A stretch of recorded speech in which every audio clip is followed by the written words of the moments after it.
दांत पीसी के खीसी में साने लुआटा, तू प्यार के अचार जस कोई दे लुखाटा।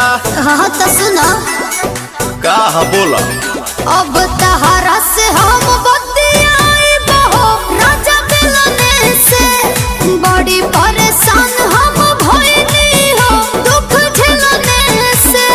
लागे लू प्याज ढक दांत से काट, धनी हो सब धन तहरे नो बाटे, धनी हो सब धन तहरे नु बाटे, धनी हो सब धन तहरे नो बाटे।